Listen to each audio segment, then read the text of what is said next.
Hands-On is sponsored in part by Elmer's Products Incorporated, manufacturers of a variety of adhesives, arts and crafts, and office products for use at home, school, or business for over 60 years. Elmers.com. Fluorocraft, the Dow Chemical Company, styrofoam brand foam. Make it fun. Fluorocraft.com. Styrofoamcrafts.com.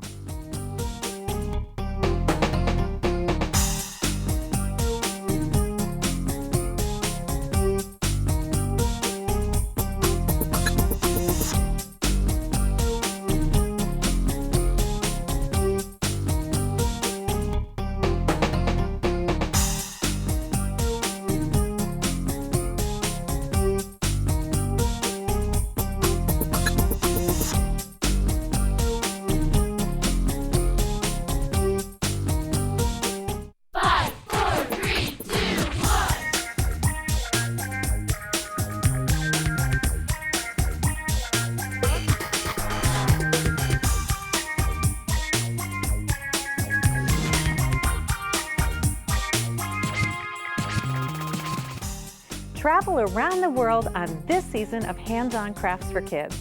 We're visiting a different country each episode and learning about their culture and traditions through crafts. Every project has 5 steps and 5 main ingredients, plus you'll want to keep basic supplies like scissors and markers and toothpicks and even a ruler on hand. Remember, be creative. It's fine to change colors or patterns to make your project your own. So let's learn about different countries with fun craft ideas. The United States is located in North America. Canada is to the north and Mexico to the south. The country has a rich heritage of crafting, with many crafts originating with the first inhabitants, the Native Americans. Others were brought over by immigrants, and lastly, traditions developed in the New World. The United States is a true melting pot of cultures. Our first project is a wall hanging featuring the American eagle. Next, explore an age-old craft that is just as popular today, and that's quilting.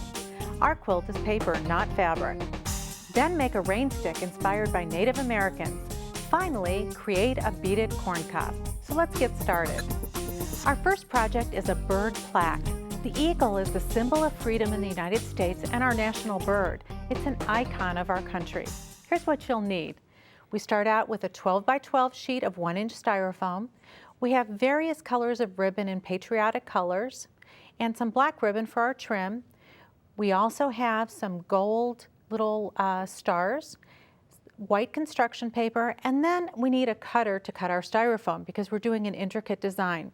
Today we're going to be using a foam cutter, but you also, if you had adult supervision, you could also use a heat cutter. We also need as tools scissors, some straight pins, a plastic knife. So let's get started. The first thing we want to do is to insert our blade into the cutter. Make sure you have adult supervision. There's a smaller blade and a larger blade for cutting larger pieces, but we'll use the fine one because it's an intricate cut. Now on the website you'll find a pattern for our eagle. You want to lay it on a piece of white 12 by 12 paper in exactly the position you're going to want it on your finished board. So I've laid mine right here. And I'm laying it face down because if you can see, the pattern will be like this so that it'll be exactly positioned where I want so that when I cut it out, we won't see any pencil lines. I'm going to take my scissors, poke into the center, and I'm going to cut my eagle out. Being careful to cut all the way around the shape. So let's set that one aside. Now I'm going to go back to my template, which I've held on to. I'm going to take my styrofoam sheet, and I'm going to lay my paper down. Now as you can see, because I've cut that other piece out, which I've just thrown away, I'm going to put my template back in because I want to make sure I'm positioned exactly where I want it to be. Line up my edges, lift up my paper, and then take pins and tack that in place. Now it's really important that you really tack this well, especially like around the beak here, so that it's nice and smooth and that it's not going to lift up. Because now we're ready to cut. Earlier we prepared our cutting tool, And you know, usually when we cut styrofoam, we're just using a plastic knife, but here this is a little bit more intricate design. Now you want to hold the styrofoam knife at a 90-degree angle to the surface. We're going to poke it in and very gently, oops, let me turn the blade over. I'm going to use a sawing motion and just saw through all the way around. If you need to, you can lift it out and poke again, but very gently and very slowly because you'll get a much neater cut. And I'd go all the way around the shape. Let me set that one aside. And I've got one here where it's all cut out. Now the next step is I want to add black ribbon on the inside. I don't know if you can see that, but I've glued that on. I've just taken my tacky glue, put it along, and put ribbon. That's why it's important to use a 1-inch ribbon and a 1-inch piece of styrofoam. Now the next step is to then put it around the edge as well. So I'm going to add glue down the side and then just put my ribbon all the way around. Now if you need to, you might want to have some pins handy just to hold it in place until you're ready for the next step. So now we've got our shape cut out, we've got our trim around the center and around the edge. Let's move that to the side. Now we want to start adding ribbon. I've already begun here. I've added 2 strips of the red ribbon. Let's add the white ribbon next.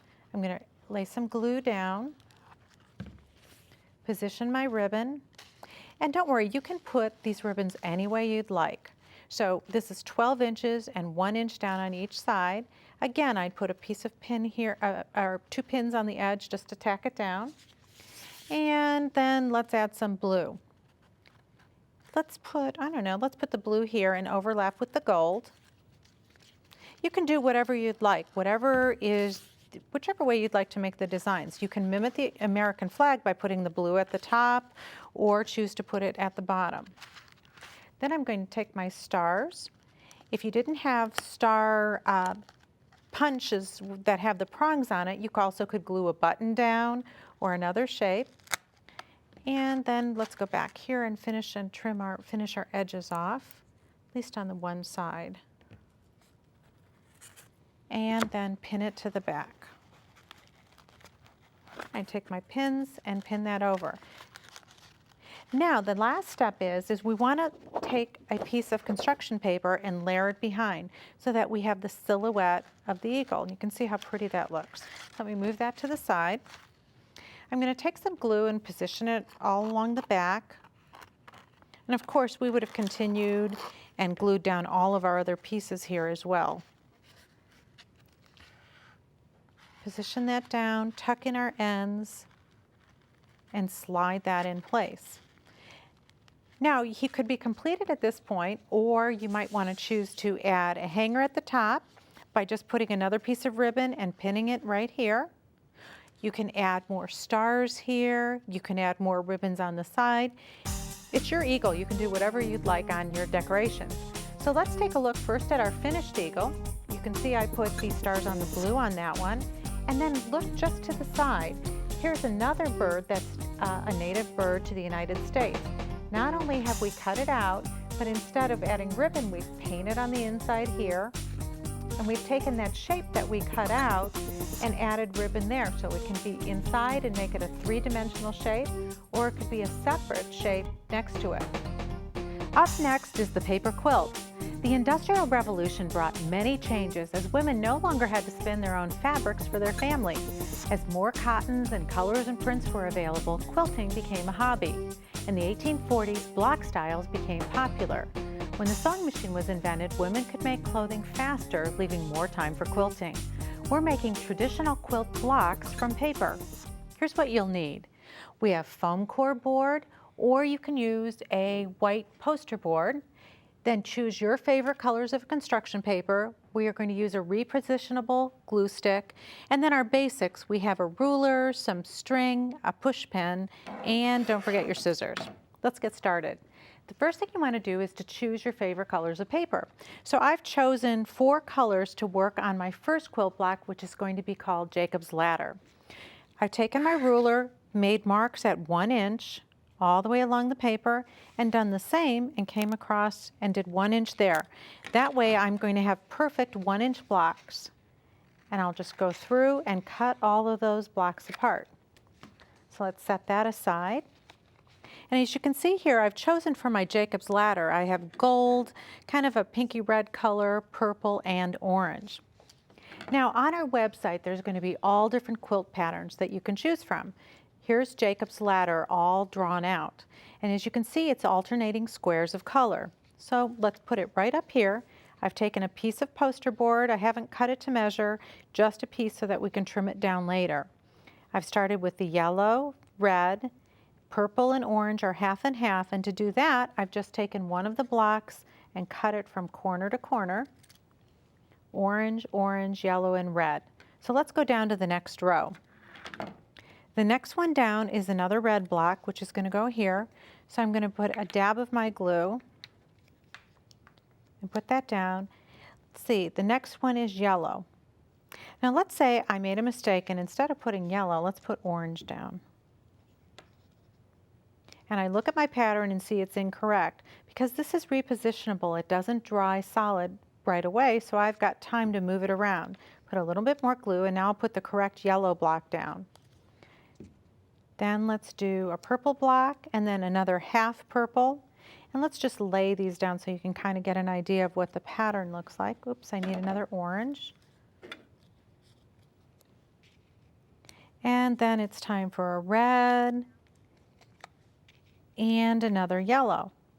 So I'd continue down following the pattern row after row. It looks very confusing when you see it like this, but when you look at it from the pattern, it's just rows after row. If you come here to my other example, here's one that I finished a little bit farther down, but you can see I've totally changed colors. It's still the same Jacob's ladder, but all the colors are different. Let's take a look at another example. This is the antique tile. There are actually in this sample, we're using green, teal, yellow, and kind of a pink tone.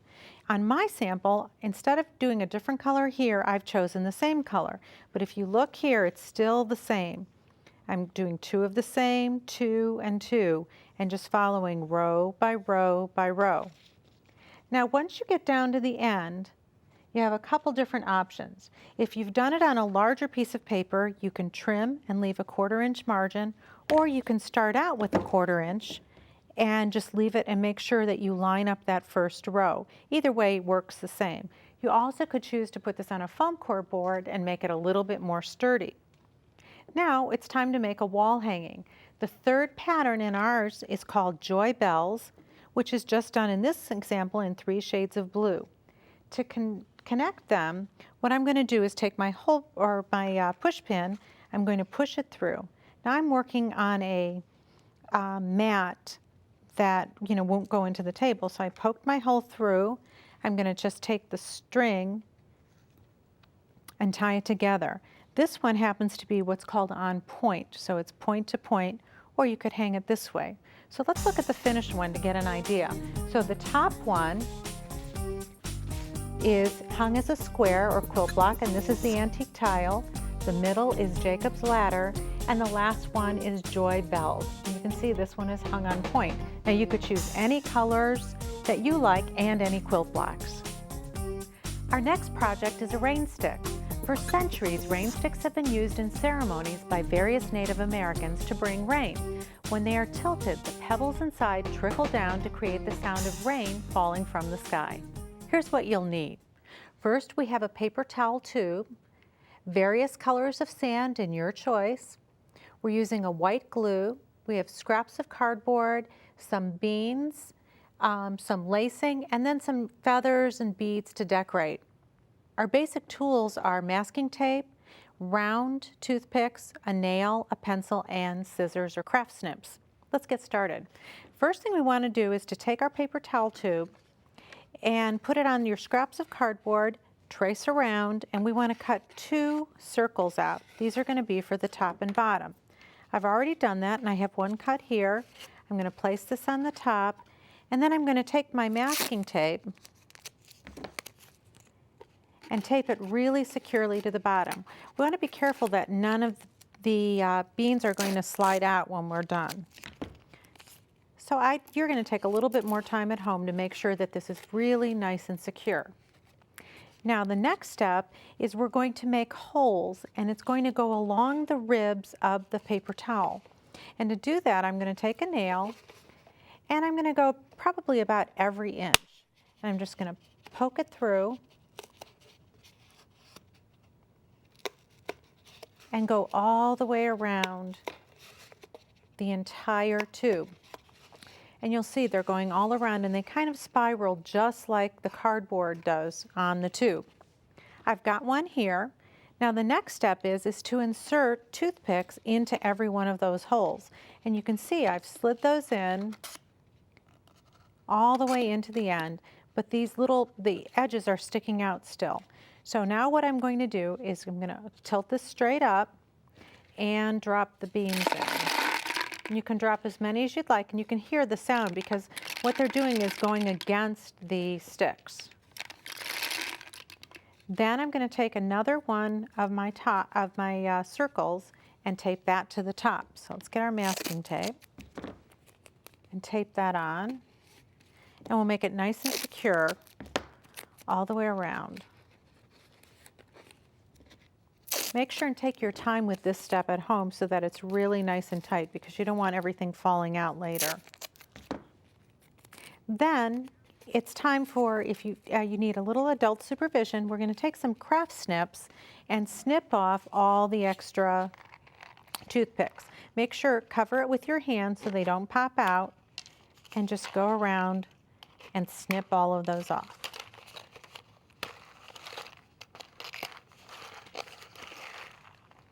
You don't want those to pop out. And you'd continue until you get all the way around. Okay, I have one that's all completed here. Now as you can hear, watch, when all the beads are at the bottom, you could have used beans or seeds or rocks or pebbles. That's what creates the noise of the rain stick. Now it's time to decorate it. You can decorate them all different ways. We've chosen to use sand. I've taken my white glue and I've just poured it out in a little container here, and I'm going to paint a section that I want a particular color. So for example, let's say I want to put an orange stripe around the center, and I'm going right over those sticks because it's all going to be covered. Then I'm going to just take this, I have a paper plate underneath, and I'm going to sprinkle the sand. Now when you're doing it at home too, you could choose to roll your rain stick. And I can go back and get a little bit more, but wherever the glue is where my color is going to be. Then I might choose to add another stripe, but let's say add one going to the top, and I'm going, as you can see, right over the tape at the top. And let's do this section in green.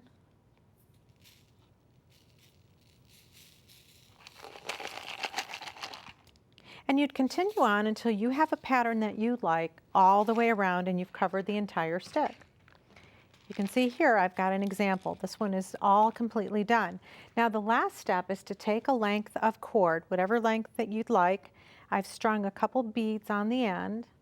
I'm going to poke my feathers right through. Let's tie that on. Double knot it.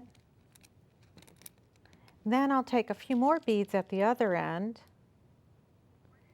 I can alternate colors. I've got, let's see, green and yellow, and let's put a red one on here. Then I'm going to tie a knot, just sliding my beads up. Then I'm going to tie it again, and maybe even 3 times to make sure that that bead is not going to pop off. Slide that down, and then let's add some more feathers. And you're just poking them into the bead. And there we have a finished rain stick. And if you look at our completed one, we've had another kind of a bullseye design, but choose whatever colors you'd like to. Our next project is a pony bead corncob. The United States is the largest producer of corn in the world. It's grown on over 400,000 U.S. farms. The U.S. produces over 10 billion bushels per year. Here's what you'll need. I have yellow cray paper, raffia, I have a styrofoam egg and some white glue, and you'll need 112 pony beads, all in fall colors. Also on hand, I have straight pins, a pencil, and scissors. Let's get started. Here's the first part, is we're going to start with our styrofoam egg, and we want to make a hole through the egg. So I've taken a dull pencil and I'm going to poke it through and kind of wiggle it around to make a nice little space in between there. Just poke that through. Then I'm going to take my raffia, and I've cut 9 20-inch pieces of raffia, put them together, and I'm going to hold them, fold it in half, and I'm going to poke it through this hole. Then when I get to the other end, I'm going to pull that out so that one side, it comes through one side and one through the other. So I'll have 9 on each side. I've got one already here. So I'm going to take one of the pieces, and now I'm going to alternate pony beads. I've got them in stacks of 12 and 13, 12 and 13, and we're actually going to do 9 rows across. So I'm going to thread on 12 pony beads on the first one. Let's see, 3, 4, 5, and you can see I'm using colors that are all fall, so reds, browns, oranges. You could throw some greens in there. If you wanted to make this a corn that's fresh, then they would all be in yellow. And don't worry if your raffia starts to kind of separate, because that's going to be the silk on our ears of corn. So I'll pull that down. Oops, I've got a little piece coming out there. Let's put these back together. It'll all separate. Okay, then what I'm going to do is tug on this piece and find the corresponding piece that's on the other side. Let's see, let's tug on that again. This is the one. So I'm going to find the 2 ends and tie that together at the bottom. Nestle that down so you've got it right across, going across the egg. And then tie a little knot there. And then to make it really secure, I'm going to take a straight pin and tuck this in my corn cob, going through the raffia into the styrofoam. There's my first band. Now the next one will be 13, and the reason is so that it nestles kind of next to it, right on the side in between the beads, and it'll lay flat. So I'd continue on with the next one and put 13 beads on. And if you can see in this example here, I've done 9 rows. Each one of them is pinned, they're all tied at the end, and you can see how they kind of nestle next to each other. Now the next step is to add our husks. So I've taken my crepe paper, I have a pattern, and I'm going to cut 7 pieces of husk out, which I've already done. I'm going to take this, add some glue to the bottom here, right in here, and I'm going to add kind of a lot so it's nice and thick. Poke that in. Then I'm going to add glue along the back. Now I want this husk to really look nice all the way across, so I'm going to take it 1 piece at a time and curl that up. So one goes like that, then I'll put a little bit more glue on top of this one, holding it all at the top, and pull this one over. Again, add more glue. And I'm going to keep building. There's 3. Let's get a little bit more in through here. We're going to tie this at the top, so it's not necessary to have it totally glued securely, but I want to have layers of glue so that it's all pretty strong. Now I'm going to gather that up at the top, twist it with my raffia that's here. Then I have another piece of raffia that I'm going to tie. You might have a friend hold this for you and kind of snug it down here closer to the top of the corn.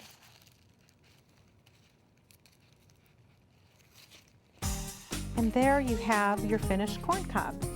can see here, you can make different sizes based on what size egg you use. And we've added a little bit of extra raffia on our finished one to make it look more like silk coming out of the top of the cup. And that's our show for today. Thank you for joining us today on Hands On. We have a long journey coming up next time as we travel to Australia. See you soon. Projects and ideas from today's show, plus hundreds of other kids' craft projects, are available on the web at craftsforkids.com. This is Program 1304. A DVD set of all 13 episodes of Hands-On Crafts for Kids, Crafts Around the World, Series 1300, is available for $49.99 plus $6 shipping and handling. Visit craftsforkids.com to order. Travel to distant lands with Hands-On. Hands On is sponsored in part by Elmer's Products Incorporated, manufacturers of a variety of adhesives, arts and crafts, and office products for use at home, school, or business for over 60 years. Elmers.com. Fluorocraft, the Dow Chemical Company, styrofoam brand foam, make it fun. Fluorocraft.com. Styrofoamcrafts.com.